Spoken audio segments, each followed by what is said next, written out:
now? Please Yes, sir. confirm. Yes, sir. Now it is visible. Okay. Yes, sir. So this is one particular item we shall discuss on this topic, and later on I may be one more item because I get only one class in the week, so it's not sufficient actually.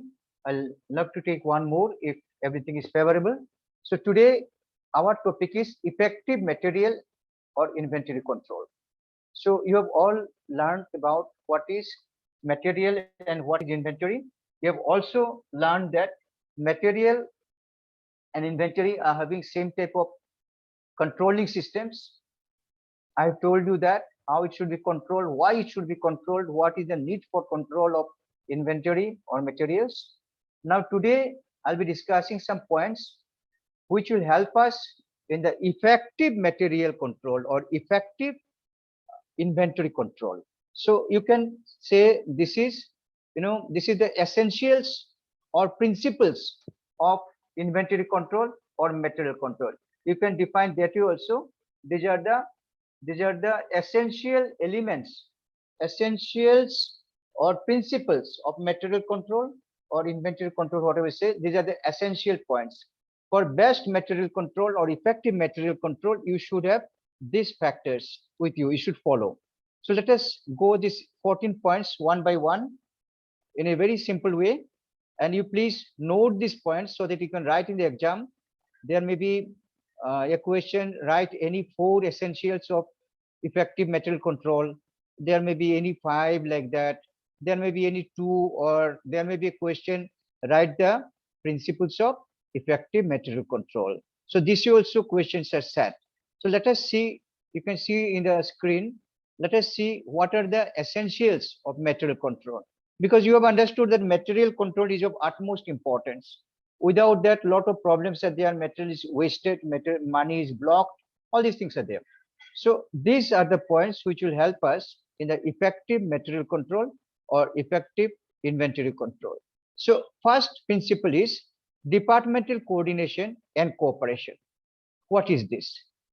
Coordination you understand, and cooperation also you understand. There are different departments in one particular company. So these different departments must have coordination and cooperation in the work of receipt of material, inspection of material, storage, issue, use, and accounting of material. So when you purchase the material, there is receipt, there should be cooperation and coordination. Materials need to be inspected because materials quality you have to control. Inspection is of utmost importance, and in this inspection all the departments must coordinate and cooperate. And then after inspection you receive the material. After inspection you put in the storage. In the storage there should be proper coordination and cooperation. Without proper coordination and cooperation you cannot control the material.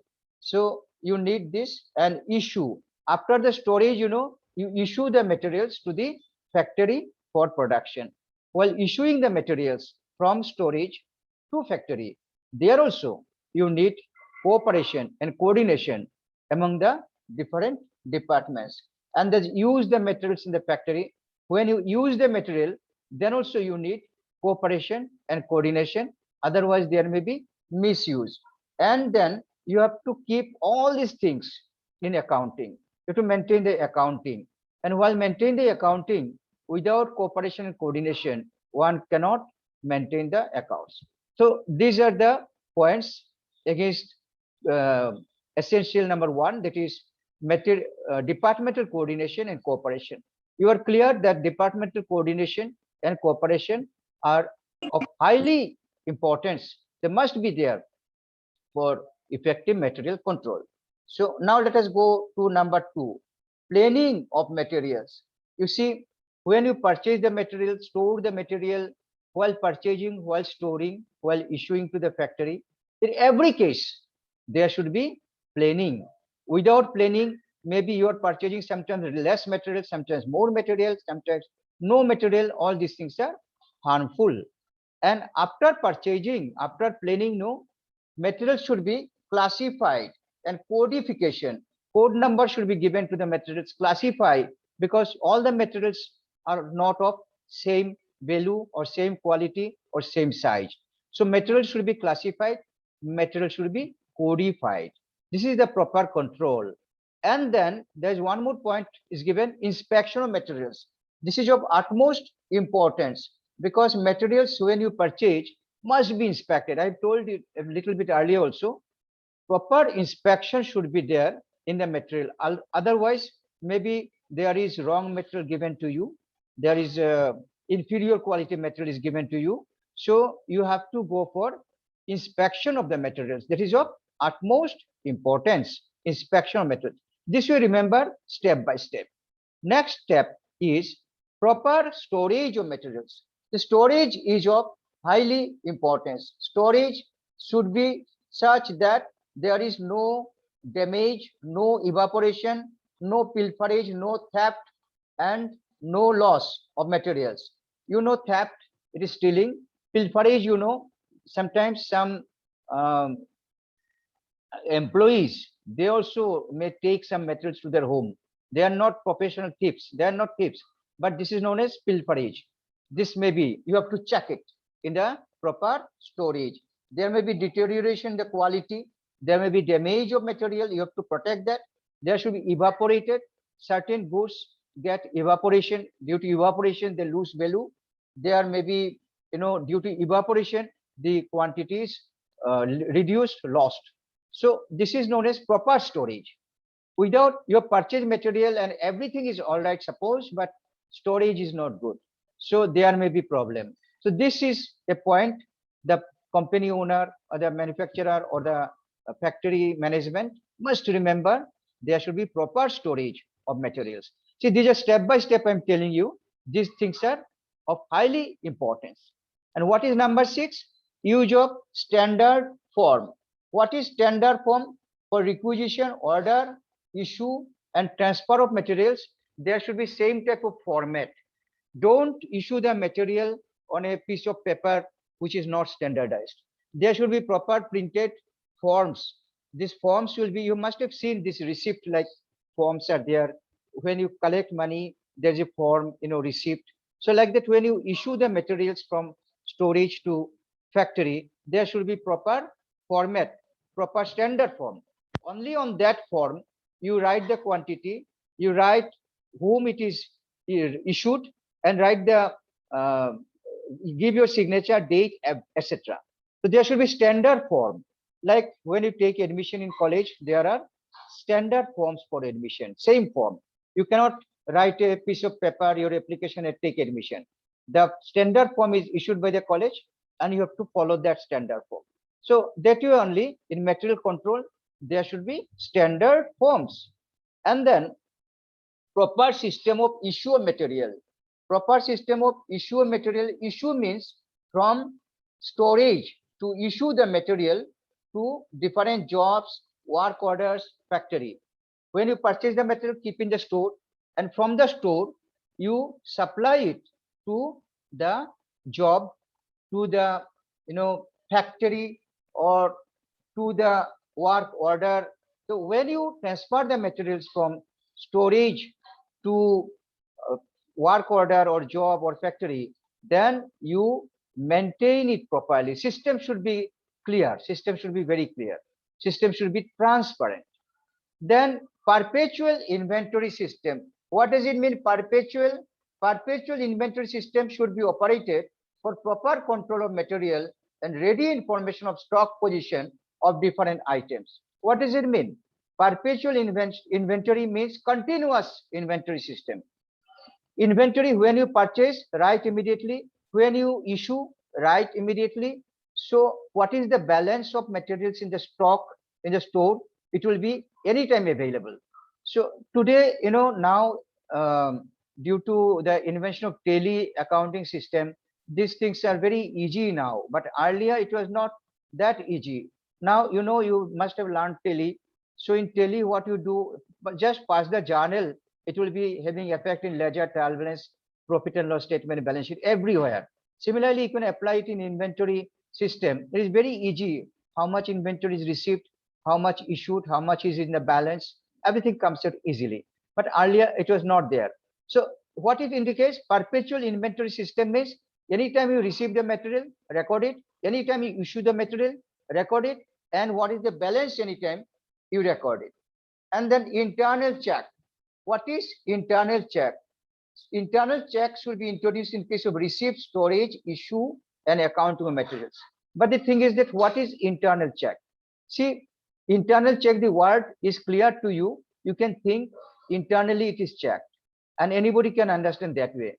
But dear students, please remember, there's a special meaning of internal check in auditing. In auditing, we have learned there is a concept of internal check system. It means exactly what it means. Let me tell you, then you'll understand. Otherwise, even if I don't explain, you shall understand, okay, internal check means checking internally. But this internal check concept has a special meaning. What is that meaning? Internal check means, dividing a particular work into several parts. One particular work is divided into various parts, and each part is done by one different person. All the parts are not done by one person. So that is internal check. You see, when your admission is, when you take your admission in college, one person checks the form, another person checks the subject, another person checks the signature, another person gives you to principal, another person collects the money, another person records the money, another person takes the money to bank. So total admission process is not being done by one single person. The work is divided into different persons. Similarly, in issue of material, you record this issue by one person, supply the physical goods from store to factory by another person will check the gate pass, another person will receive in the factory. So one particular work is done by different persons. When you go to some big malls, you'll find you take the goods, then one person takes the money, another person gives you gate pass. All these things are different persons do different part of the same work. So this is, internal check system. It should be applied. This internal check system in receipt, in storage, in issue, everywhere. No particular work should be done by one single person. Each work is to be divided suitably into different parts, and one person will be doing one part, another person will be doing another part, these types of things. Hope you understood. Then level setting. What is level setting? There are different types of levels of materials. This is of, don't just purchase and store and use it. You set some levels. What are the levels? Maximum level, minimum level, reorder level, danger level, safety level, stock level. So different types of levels you set. Maximum level means maximum amount of raw material that you can purchase at a time, or maximum amount of production that you produce at a time. Not more than that. That is maximum level. In anything, there may be some maximum level. You should not purchase or should not produce more than that. If you purchase more than that, your capital will be blocked. So that is maximum level of raw materials or whatever it may be. Then minimum level, what is it? Minimum level you set, and maximum level and minimum level are different in different companies, obviously. So in a company, there may be minimum level you set. This should be the minimum level of materials every time at your factory. This is minimum level. There may be reorder level. You fix a reorder level. At what point of level, if the quantity comes, you shall go for second order or reorder. There is reorder level, and then there may be danger level. You can set danger level. When the quantity of material comes to danger level, then you stop using. You may stop using unless it is of utmost importance. So that way, you set different levels of materials in your company. That will give a proper controlling system. If you do not put these types of levels, maybe sometimes you are purchasing so much goods unnecessarily, your money is blocked, or so less that your production is hampered. So these levels are of utmost importance. These levels will be guiding you. Then ordering quantity. What is ordering quantity? Ordering quantity you fix. There should be fixed that how much quantity you shall order at a time, how much you shall purchase at a time. That is ordering quantity. And later on, I'll take one topic here. There's some mathematical problems also in ordering quantity. The best quantity that one should purchase is known as economic order quantity, EOQ. So here I have not mentioned economic order quantity. I have just put you ordering quantity. Ordering quantity, it means that how much you shall purchase at a time. An economic order quantity, I'll be teaching, or some other teacher will be teaching you. Economic order quantity means what is the most economic size of quantity that you can purchase, where loss will be minimum and capital will be optimal capital used. That is economic order quantity. There are formula also. Later on, we shall take up this. But ordering quantity, you should fix at a time how much you shall purchase. Suppose, for example, in your family, for your family, is there anybody who purchases at a time 200 quintals of rice? Anybody is there? I don't think anybody is there. 200 quintals you are purchasing, thinking that, okay, we shall be eating for 500 years or 5 years. You don't do this. So how much rice you purchase at a time? What is your principle?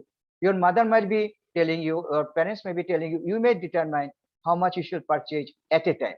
So that is, ordering quantity. Then fixation of proper issue price. What does it mean? It means issue means issuing the materials from storage to factory or to the job.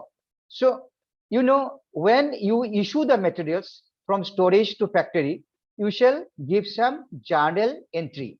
And when you give the journal entry or whatever entry you make, you need some value, monetary value, that is price. That is known as price. But the problem is, what is the price when you issue the material? What price you shall record? You can think, if you do not have knowledge, then you can think this way, sir, whatever price you have purchased, we have recorded while purchasing, then while issuing, we shall record the same price. No, dear students, it is not practically possible, because practically what happens, you do not purchase the raw material on one particular date or at one particular price. You purchase the materials on different days and at different prices, different days and different prices. So what you have to do, you have to find some price which should be valued, which should be recorded at the time of issue. And there is a big chapter on this. This is known as FIFO, first in first out, last in first out, LIFO, then base stock price, average price, moving average. All these different systems are there. This is a totally different chapter. Maybe I'll be taking, or maybe some other teacher will be taking. So you should fix a issue price for your company. It may be FIFO, means first in first out, means whatever has come first, you take that goods, that price first when you issue. Or maybe last in first out. There are advantages and disadvantages of different issue price systems, valuing. So we shall take up differently. But here you just remember, if there are essentials of material control, you should write the fixation of proper issue price should be maintained, or proper issue price should be fixed by the organization for proper control. Then record of use of material. See, after you have issued from storage to factory, then you have to, during the production, you are using the materials. During the production, you have taken the raw material from storage to factory, fine. Now in factory, materials are piled up. Now you issue them. While issuing the materials, then also you take proper care. You keep someone there who will record the issue. Use, not issue. Issue is already done. Now use it. Use in the factory. So when you use the materials in the factory, how you use all these things, keep there a person, he will record. So this will avoid your wastages, your damages of material. Material damages or wastage will be minimized. And the last point is reporting system. There should be proper reporting of purchase, return, issue, use of materials to all relevant levels of management to ensure proper planning and production and control. See, at the top there is management. Everything should be reported to the management. How the material was purchased, how the material was return outward, I mean return outward, how the materials were returned, how much returned, when returned, whom the materials were returned, and how materials were issued from storage to factory, and how the materials were used in the factory. All these things you have to make reports systematically. Different people should be given responsibility of recording at different stages, and these reports will be ultimately submitted to the top management. And there are different levels of management. To different levels of management, you have to send these reports. Only after getting these reports, the management will go for planning of production and control. Because without this information, management cannot take decision. So whatever production is being done or material is being purchased, everything should be decided by the management. But for that decision, management needs proper reporting. Reporting of what? Lastly, I am telling once again, reporting of what? Reporting of purchase, reporting of return, reporting of issue, reporting of use of materials, reporting of everything in connection with materials and inventory should be submitted to the various levels of management. See, some level of management is engaged in purchasing. There may be some production department. There should be some sales department. Different levels of management are there. So relevant management level should be receiving this reporting reports of various activities in connection with materials and inventory control. So dear students, these are the points only. Let us not extend this video. Let us stop here. These are the points you have to remember for essentials or principles of effective material control. There may be question, what are the essentials of effective material control, or what are the principles of effective inventory control, or how do you maintain effective material or inventory control? This types of question may be there. So you have to write your answer on the basis of these points that I have given. So hope you understood and hope you enjoyed. So thank you very much, but I'll be coming soon once again. Today only I want to take one more class, but let us stop this video so that it can be segregated and two videos are not mixed up. Thank you very much.